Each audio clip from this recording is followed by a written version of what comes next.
भूला हुआ दीपक। बहुत साल पहले सूर्यपुर नाम का एक गांव था जहां हर साल दीप महोत्सव मनाया जाता था।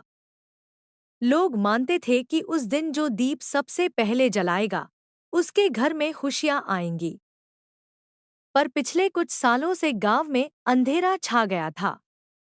नदियां सूख गईं, पेड़ झड़ गए और लोगों के चेहरों से मुस्कान गायब थी।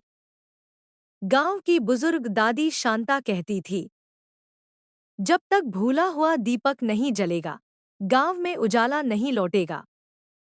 इस गांव में रहती थी 13 साल की आर्या, चंचल, हिम्मती और दिल की सच्ची। वो पूछती, दादी, ये भूला हुआ दीपक कहाँ है? दादी बोली, वो दीपक मंदिर की सबसे ऊंची मीनार में है, लेकिन वहां तक कोई नहीं जा सका क्योंकि रास्ते में 3 परीक्षाएं हैं।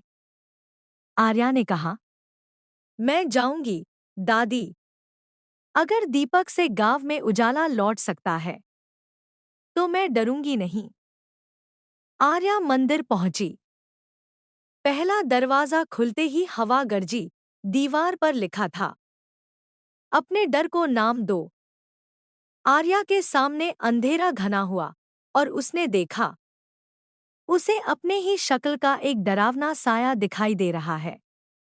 वो बोली, तू मेरा डर है, पर मैं तुझसे बड़ी हूं। बस इतना कहते ही साया धुएं में बदल गया। पहली परीक्षा पूरी। अगले कमरे में एक बड़ा जादुई आईना था। उसमें आर्या ने देखा, वो रानी बनी हुई है, महलों में, सोने के कपड़े पहने हुए। आईना बोला, अगर तू यही चाहे तो गांव को भूल जा, मैं तुझे सदा सुख दूंगा। आर्या ने आंखें बंद कर ली और बोली, मुझे अपने गांव की मुस्कान चाहिए, तेरा स्वर्ण नहीं। आईना टूट गया। दूसरी परीक्षा भी पास। तीसरी परीक्षा समय का पहरा। तीसरा कमरा शांत था। बीच में एक पुराना दीप रखा था, बुझा हुआ। दीप के पास लिखा था, जिसके दिल में सबसे सच्चा उजाला होगा वही इसे जला सकेगा। आर्या ने अपने बैग से माचिस निकाली, पर ज्वाला नहीं जली। वो रो पड़ी, मेरे अंदर क्या कमी है? तभी उसे दादी की बातें याद आईं। उजाला बाहर नहीं, दिल में होता है।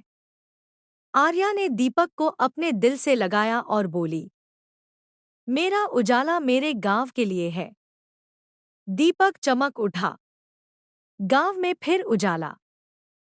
दीपक की रोशनी पूरे मंदिर से गांव तक फैल गई। सूखी नदियां फिर से बहने लगी, बच्चे खेलने लगे और लोग मुस्कुराने लगे। दादी बोली, देखो, आर्या ने हमें याद दिलाया कि जब दिल में रोशनी हो तो दुनिया खुद जगमगा उठती है। आर्या ने दीप को गांव के चौक पर रखा।